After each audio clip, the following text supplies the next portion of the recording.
कि मैं दो नेताओं के बीच में कोई तुलना नहीं कर सकता। नहीं, दलित, क्योंकि दोनों लोग अपने आप को दलित के सबसे बड़े नेता कहते हैं। श्याम जी, दलित के दोनों बड़े नेता हैं बिहार के, तुलना तो होगी कि एक को ज्यादा तवज्जो और दूसरे को तवज्जो नहीं। जीतन राम मांझी केवल दलित के नेता नहीं है, जीतन राम मांझी आइकॉन है गरीबों के। जनता हमारे साथ है, जहां हम खड़े होते हैं जनता हमारे साथ खड़ी हो जाती है। कैसे? जब आप लड़िएगा नहीं, चुनाव नहीं लड़िएगा, दिल्ली में आप नहीं लड़िएगा, दमखम नहीं दिखाइएगा, झारखंड में आप नहीं लड़े, तो फिर कैसे? चिराग पासवान झारखंड में लड़े, उनको सफलता मिली, दिल्ली में चुनाव वो उनको टिकट मिल गया, अंत समय पर मिला, जेडीयू को मिला। आप भी तो बिहार में सहयोगी हैं, आपने भी तो कहा कि बिहार की सरकार आपके बदौलत चलती है। देखिए, चीजें अलग अलग समय के हिसाब से तय होती हैं कि कल उनका लालू जी के यहाँ मटन पार्टी होता है कि नहीं, लालू यादव जी के घर में जाकर कोई नई रेसिपी सीखते हैं कि नहीं। झारखंड के बाद दिल्ली में भी जीतन राम मांझी को एक सीट भी नहीं देकर एनडीए ने साफ कर दिया कि एनडीए के मजबूत सहयोगी के तौर पर चिराग पासवान ही दलित चेहरे के तौर पर एनडीए यानी नरेंद्र मोदी और बिहार में नीतीश कुमार के सबसे पसंदीदा चेहरे हैं। आखिर ऐसा क्यों हो रहा है? हमारे साथ हम पार्टी के प्रवक्ता श्याम जी, इनसे सीधे सवाल करते हैं। श्याम जी, पहले झारखंड में आपको इग्नोर किया गया। देखिए, हम लोग जरूर निश्चित तौर पे चाहते थे कि अपनी ताकत का फायदा एनडीए को दें। हमने झारखंड में भी प्रयास किया था। हमारे संगठन, आज भी हमारा संगठन मजबूत है, हमारे लोग मजबूत हैं, हमारे दल के चाहने वाले वहाँ मांझी साहब के चाहने वाले मजबूती के साथ उनके साथ खड़े रहते हैं। निश्चित तौर पे अगर हम झारखंड लड़ते तो फ़ायदा होता। हम अगर दिल्ली में हमको एनडीए साथ लेके, देखिए ऐसा नहीं है कि हम चुनाव नहीं लड़ रहे हैं तो हमारे समर्थक उनके साथ नहीं रहेंगे या हम एनडीए का समर्थन नहीं करेंगे। लेकिन हाँ, जब चुनाव लड़ते हैं तो एक कार्यकर्ताओं में जोश होता है, उल्लास होता है, थोड़ा लोग ज़्यादा मनोभाव से लगते हैं, तो उससे एनडीए को फ़ायदा होता। लेकिन फिर भी चलिए, गठबंधन है और अलग अलग प्रदेशों की अपनी अपनी कह लीजिए कि राजनीतिक परिस्थितियां होती हैं, उसके अनुसार निर्णय होते हैं। लेकिन ठीक है, हम लोग एनडीए में हैं और पूरी ताकत से जहां जो प्रयास होता है हम कोशिश करते हैं कि एनडीए को और मजबूती दें। ये सवाल ठीक है, आप एनडीए में है, लेकिन सवाल यही है ना भाई कि झारखंड में आप एनडीए में हैं, दिल्ली में आप एनडीए में है, लेकिन आप नहीं है, दूसरे दलित चेहरा है। चिराग पासवान को आपसे ज्यादा तवज्जो क्यों? नहीं, देखिए, लगभग चिराग पासवान तो झारखंड में भी दावा की और चुनाव लड़ गए, जेडीयू ने कहा लड़ गए। मतलब जीतन राम मांझी की जो पूरी जो राजनीतिक जो कहें कि बिहार से बाहर नहीं है उनकी पैठ। हम वो कह रहे हैं, हम उनसे कोई तुलना में नहीं जाना चाहते। आप जो हमारी तुलना करने का प्रयास, तुलना नहीं कर रहे, हम तो सवाल हम अपनी बात कर सकते हैं भाई। आप ही का झारखंड में आपको अब नहीं पूछा गया, दिल्ली में आपको नहीं पूछा जा, क्या जीतन राम मांझी का हैसियत या उनकी ताकत कम की जा रही है, या एनडीए के अंदर, बीजेपी के अंदर खास तौर पे? क्योंकि चिराग पासवान से आपको सीट नहीं लेनी थी, आपको बीजेपी से लेनी थी। उसकी विवेचना आपको करने का अधिकार है, आप अपने स्तर से कर सकते हैं। लेकिन हम समझते हैं कि एनडीए में इस तरह का कोई ये नहीं है कि किसको सीट मिला कि नहीं मिला। हम सब का प्रयास है कि कैसे करके विपक्ष की जो कुत्सित मानसिकता है, जो उनकी कुत्सित चाल है, उसको असफल करें। और हमने हमेशा अपनी लॉयल्टी दिखाई है, उसको साबित भी किया है। जब भी ज़रूरत पड़ी है, चाहे फ्लोर टेस्ट में सरकार को बचाना हो, चाहे आप लोकसभा चुनाव में ही देख लीजिए, हमको एक सीट मिला, लेकिन 15 से 20 सीटों पर एनडीए के एमपीज कहते हैं कि मांझी साहब के कारण, डॉक्टर संतोष कुमार सुमन जी के सघन अभियान के कारण उनकी जीत हो पाई। तो हम तो अपनी ताकत को ज़मीन पर बढ़ाने का प्रयास कर रहे हैं और उसका लाभ एनडीए को कैसे मिले, इसका भी हम प्रयास करते रहते हैं। बिल्कुल यही सवाल है कि भाई आप तो एनडीए के लिए काम कर रहे हैं, बीजेपी के लिए काम कर रहे हैं, लेकिन जब भी बीजेपी को आपको लेना कुछ होता है तो बीजेपी आपकी जो कद है या आपकी ताकत को कमजोर कैसे समझ लेती है? बीजेपी के नजरों में क्या जीतन राम मांझी एक सीट के लिए भी हकदार नहीं थे दिल्ली या झारखंड में? देखिए, ये नहीं कह सकते कि बीजेपी हमको कम आंकती है। बीजेपी ने जब आंकती तो सीट देती ना भाई। मंत्रिमंडल का जब गठन हो रहा था, आपने देखा होगा कि भारत सरकार में कितना अहम मंत्रालय मांझी साहब को दिया गया और बिहार में सबसे नंबर 1 मंत्री के रूप में शपथ भी दिलाया गया। तो भारतीय जनता पार्टी ने हमारा सम्मान भी किया है, हमारे नेता का सम्मान भी किया है। तो मतलब एक मंत्री आपको जीतन राम मांझी को बना दिया गया, उसके बाद देश के किसी भी जगह पर जीतन राम मांझी की जो पार्टी है उससे कोई लेना देना नहीं है, हम उसके बाद खत्म। देखिए, यही मैंने कहा ना कि विवेचना का अधिकार आपको है, लेकिन हम जिस नजरिए से देखते हैं एनडीए को मजबूत करने के लिए तो बिहार में भी तो आपके जहां जरूरत होती है हम उसमें साथ भी देते हैं और मुस्तैदी से साथ देते हैं। अब बाकी ठीक है, अब भारतीय जनता पार्टी देश के सभी राज्यों में चुनाव लड़ती है, तो उसका अपना एक अलग सांगठनिक ढांचा है, उनकी अपनी एक अलग सोच होगी। हम लोग प्रयास कर रहे हैं, उनके साथ ही नहीं, बिहार में भी हम सरकार के साथ हैं। बिहार की, दिल्ली की, झारखंड की, महाराष्ट्र की, उत्तर प्रदेश की, सब जगह की राजनीति अलग अलग है और वहाँ के परिस्थितियों के हिसाब से वहाँ के स्टेट का जो कह लीजिए कि संगठन है उसके साथ वार्ता के आधार पे चीजें तय होती हैं। मतलब ये मानते हैं कि बिहार से बाहर हम पार्टी का कोई संगठन नहीं, कोई ताकत नहीं है, कोई संख्या नहीं है। अगर हमारी ताकत नहीं होती, अगर हमारा कोई वजूद नहीं होता तो आज आप हमसे ये सवाल नहीं तो आपको तो आपके सहयोगी नहीं पूछ रहे ना, हम तो पूछ ही रहे, हम तो समझ रहे हैं कि जीतन राम मांझी के पास ताकत है, क्योंकि जीतन राम मांझी कह रहे थे कि हम झारखंड में चुनाव लड़ेंगे। बस यही जवाब है कि आप हमारी ताकत को समझ रहे हैं, लेकिन आपके सहयोगी नहीं समझ रहे। बीजेपी जनता हमारे साथ है, जहां हम खड़े होते हैं जनता हमारे साथ खड़ी हो जाती है। कैसे? जब आप लड़िएगा नहीं, चुनाव नहीं लड़िएगा, दिल्ली में आप नहीं लड़िएगा, दमखम नहीं दिखाइएगा, झारखंड में आप नहीं लड़े, तो फिर कैसे? चिराग पासवान झारखंड में लड़े, उनको सफलता मिली, दिल्ली में चुनाव वो उनको टिकट मिल गया, अंत समय पर मिला,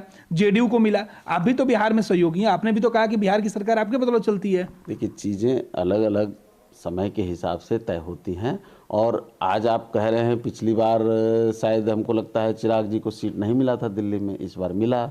पिछली बार तो चिराग पासवान को बिहार में भी नहीं मिला, इसका मतलब ये नहीं हुआ कि पिछली बार मिला नहीं, पिछली बार बिहार में तो नहीं मिला। मिला नहीं, ऐसी चीजें नहीं। तो बाद में परिस्थितियां बदली, वो अलग होकर चुनाव लड़े। लेकिन 2019 का चुनाव साथ लड़े, 20 के चुनाव में, दिल्ली के चुनाव तक, वो झारखंड के चुनाव तक साथ रहे। चीजें इससे नहीं बदलती हैं। अब आप कहेंगे एनसीपी भी दिल्ली में चुनाव लड़ने की कोशिश कर रही थी, उसको भी सीट नहीं मिला, तो इसका मतलब गठबंधन में कोई दरार नहीं है, ऐसा तो कोई मसला नहीं है।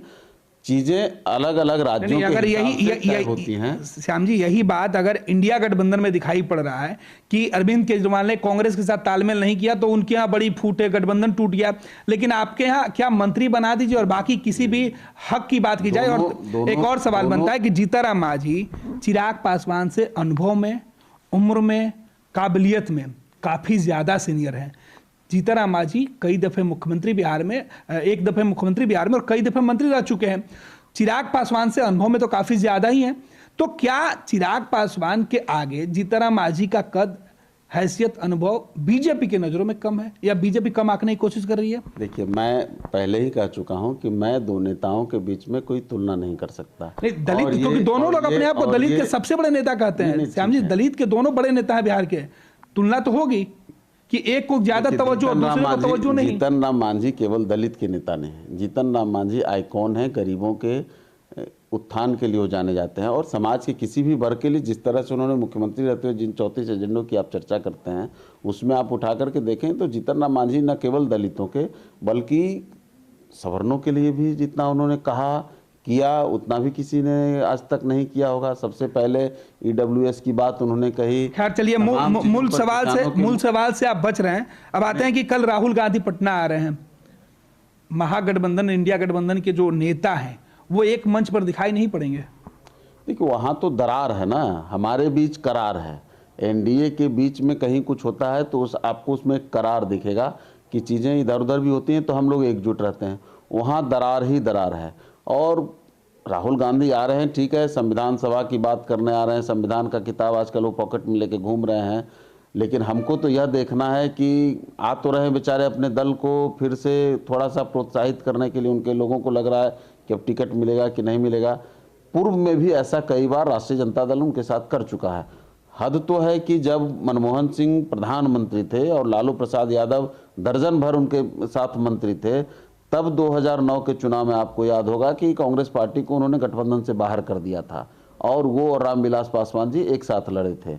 तो कांग्रेस ने तो वो भी समय देखा, उनके जो प्रभारी थे भक्त चरण दास जी, उनको भक्त चुनहर दास सरेआम कहा लालू यादव जी ने, और उपचुनाव में उनको गठबंधन से बाहर का रास्ता दिखा दिया। तेजस्वी प्रसाद यादव ने कहा क्या वो महागठबंधन के हिस्सा नहीं है, आपको याद होगा। बिल्कुल। उन तमाम चीज़ों के बाद भी कांग्रेस पार्टी लटकोइयाँ की राजनीति करती है। आप देख रहे हो कि उत्तर प्रदेश में कभी उनको साइकिल में बिठाया, कभी उतार दिया, फिर लटक गए। आप तो हमेशा गाली देते रहती है। आप हद तो आपको यह समझना चाहिए कि जिन शीला दीक्षित जी को अरविंद केजरीवाल ने चुनाव में हराया और वो कांग्रेस तुरंत फिर उनके साथ समर्थन में चली जाती है, अरविंद केजरीवाल को समर्थन दे देती है। कांग्रेस का तो कैरेक्टर है ना, कांग्रेस सत्ता के लिए अपने नीति को, सिद्धांत को, सबको खत्म कर चुकी है। आज कांग्रेस मुक्त का नारा जो दिया था, आज राहुल गांधी जी ने उसको कर दिया। आज वो कांग्रेस पार्टी को पूरी तरह से वामपंथी विचारधारा की ओर लेकर के चल पड़े हैं, उसी पर वो काम कर रहे हैं। विदेशी धन, विदेशी तन, विदेशी मन, सब कुछ उनका वही है। तो वो सारी चीज़ें हैं। हमको एक ही चीज़ देखना है कि कल उनका लालू जी के यहाँ मटन पार्टी होता है कि नहीं। कल राहुल गांधी जी लालू यादव जी के घर में जाकर कोई नई रेसिपी सीखते हैं कि नहीं, और बहन प्रियंका के लिए कुछ सौगात यहाँ से लालू यादव जी के घर से लेके जाते हैं कि नहीं। चलिए श्याम जी, ये चीज़ है। बिल्कुल राहुल गांधी के लिए इंतजार कीजिएगा, लेकिन अपने हक के लिए बीजेपी से कब आवाज उठाइएगा, कब आंखें दिखाइएगा? देखिए, हमारी ताकत जनता है और हमने उसको समय समय पे साबित किया है। जब भी हम खड़े हुए हैं जहां, जनता हमारे साथ खड़ी हुई है। अभी जो फिलहाल जो पॉलिटिक्स की जिस तरह की आप बात कर रहे हैं, हमारा पूर्णतः चुनाव प्रचार में जाइएगा दिल्ली में, वो फिर तय होगा, वो आगे देखा जाएगा। वो हम तय करने वाले नहीं हैं, वो हमारे नेता तय करेंगे। और भारतीय जनता पार्टी या जो महागठबंधन, ये हमारे गठबंधन के बड़े नेता हैं, वो लोग तय करेंगे। हमारा मोटो है कि बिहार में कैसे हम 2025 में 225 सीट का सौगात नीतीश कुमार जी के झोली में दें, और बिहार में फिर से एनडीए की सरकार पूरे द्रुत गति से जैसे चल रही है, उसी तेवर में, उसी कलेवर में फिर से 2025 में आए। और ये जो नकली राजनीति करने वाले, ये ललबबुआ राजनीति जो हेलीकॉप्टर पर और रील्स बना करके जो अपनी राजनीति को चमकाने का प्रयास करते हैं, जब बिहार को ज़रूरत होती है तो विदेश दौरे पर रहते हैं, जब चुनाव आता है तो फिर घूमने लगते हैं। ऐसे नकली लोगों से बचाने का है, हम उसी पर काम कर रहे हैं। चलिए, एनडीए में अपने हक की आवाज़ भले ही नहीं उठा पाए जीतनराम मांझी, लेकिन बिहार में नीतीश कुमार को मुख्यमंत्री बनाने के लिए 225 सीटों पर पूरी ताकत लगाने का दावा जरूर कर रहे हैं। पैनोरमा ग्रुप, जो सोचता है वो करता है। ये लो, मुंह मीठा करो। आज मैंने अपना जॉब छोड़ दिया, अब हम पूर्णिया वापस जाएंगे। जॉब छोड़ दिया है? मतलब ये घर कैसे चलेगा? हम करेंगे क्या? और माँ बाबूजी क्या बोलेंगे? इसलिए मैं एक और मिठाई का डब्बा लाया। अपने बिजनेस के लिए लोन अप्रूव हो गया। अरे लोन अप्रूव हो गया वो तो ठीक है, लेकिन पूर्णिया में हम रहेंगे कहाँ? अपना घर भी तो नहीं है वहां। इसलिए तो एक और मिठाई का डब्बा अलग से लाया हूं। हमने पूर्णिया में घर ले लिया है, पूर्णिया के ई होम्स पैनोरमा में। पूर्णिया में पैनोरमा ग्रुप लेकर आए हैं ई होम्स पैनोरमा। बड़ा घर, आलीशान जिंदगी और अत्याधुनिक सुविधाओं के संग। अरे अरे, अब क्यों मुंह मीठा करवा रही हो? क्योंकि हम घर वापसी जो कर रहे हैं। घर वापसी की खुशी पूर्णिया में ई होम्स पैनोरमा के संग। ई Homes Panorama, luxurious lifestyle redefined.